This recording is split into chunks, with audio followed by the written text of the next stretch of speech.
Hello team, welcome to another ATP Geopolitics video with myself, Jonathan MS Pearce. Ukraine War breaking news update for the 14th of December 2024. And I reported another breaking news update to you the other day concerning reports that North Koreans had special forces operating and that they took a village called Plakovo. Now, Plakovo is in the Kursk region. We'll just find it on my map here. That is in this Kursk salient. On the eastern side, down here, there's Plakovo that has been taken, and apparently the North Korean special forces took that in just a matter of hours, and it was all, aren't they amazing? Were the claims from the Russians, actually? Well, it appears that the Ukrainians are now admitting that the North Koreans are active in the Kursk region, and it's not to say that the Plakovo claims were true. But they are active, and I'll show you some video footage in a second. This was Romanov and Kotenok, two mill bloggers, claiming that they were active there. Now, further information has come out today. So, War Translated says, here's another comment from a Ukrainian soldier about the Koreans. It's reported that they went into battle a week ago. This suggests that the Russian claims regarding the involvement of the Koreans in the fighting for Plakovo might indeed be true. So this is potentially confirmation that those original claims were true, but we're hearing other claims today that they're fighting in another part. Come to that in a second. So about the Koreans, they went into battle more than a week ago, so since this topic has come up, I'll add a few words myself, says a Ukrainian. This is a well-trained, motivated and cold-blooded personnel who are proficient with all types of Soviet-era weaponry, care about the lives of their comrades, and are deeply demoralized by their losses. Quote, Koreans who have served together for 5, 10 or even 15 years are dying before each other's eyes. What kind of motivation could they have? Probably just to avoid getting executed, just like our convicts. And that's a captured Russian soldier has said that. Now, the Russians, for their part, failed to grasp their actual combat potential and send them to die alongside their own cannon fodder. They weren't prepared for drones and never will be. Made of flesh and bone, they died just like our brothers, says this Ukrainian. To all this, you can add their absolutely horrible coordination, which only worsens their situation. Russian propaganda is entirely focused on glorifying their ally, attributing victories to them that cost hundreds of Russian lives. But it's clear why, in the future, this will help them secure more free cannon fodder for the front. And so, it's not that they're not operating. They're operating, and they could have operated fairly well, but they are being glorified by the Russians because that is about feeding that information back to the North Koreans in order to potentially consolidate that relationship and secure more of those troops going forward. Now, what we're hearing today is that they are active not in Plakovo down here, although they could be there as well, and that could have happened, but in the northwest of the salient up here. So the attack on European soil by the communist nation of North Korea is ongoing against the northern part of the Sudzha salient. Well, that would be actually down there. So I wouldn't call this the Sudzha salient. I mean, I think he means the Kursk salient as a whole. That's Tendar there.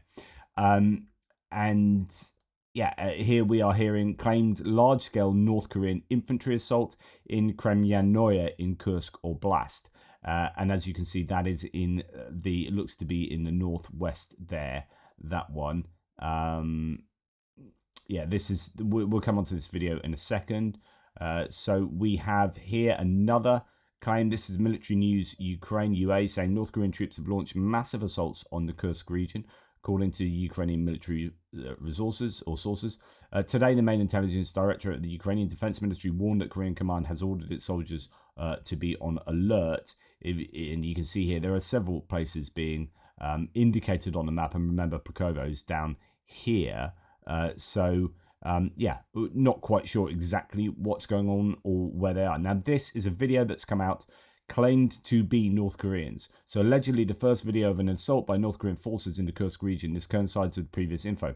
According to Ukraine's intelligence, says Null reports, yesterday North Korea's military was placed on high alert and ordered to wait further instructions. So this is not necessarily confirming the activity in Plakovo. It could be a wholly separate thing, may or may not have happened. And this is to say that yesterday they were put on alert and today they could well be in attack mode. Now, War Translated adds that a few more videos allegedly show North Koreans their advancement in a chain formation without any equipment. It's quite curious, but it's also hard to determine where they're heading. So no one is firing at them. So most likely likely they're moving to occupy some rear positions, assuming they are indeed Koreans at all. So lots of unknowns still here, but there's certainly more and more.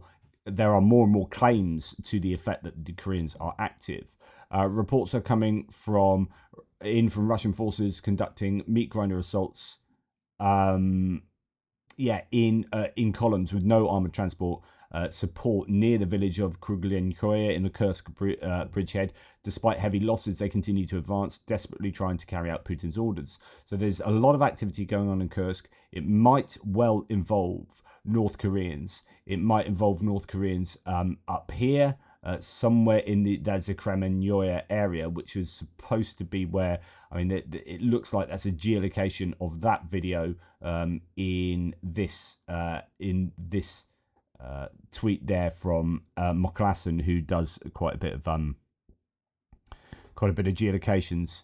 But yeah, so these are claimed to be Ukrainian, so that would put them, as mentioned, in that northwestern area. But then there are other claims that they're operational down here, up here, down here. So that's pretty much all over the Kursk Oblast. Anyway, that's what we know, or indeed don't know at the moment. But they are, it appears, or there are increasing numbers of accounts that they are playing an active role in maneuvers in the Kursk region. The question for me would be, well, what's the answer from Europe, from the US?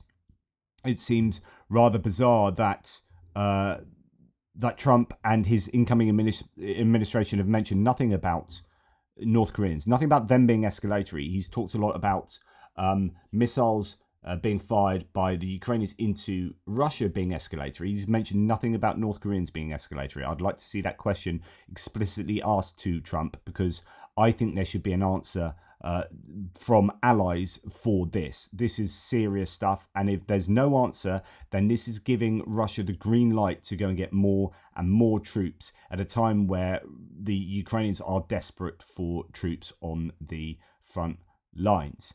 Anyway, that's enough from me now. I'm going to actually do my mapping update for you just now, so I just thought I'd let you know about this. Take care, and I'll speak to you soon.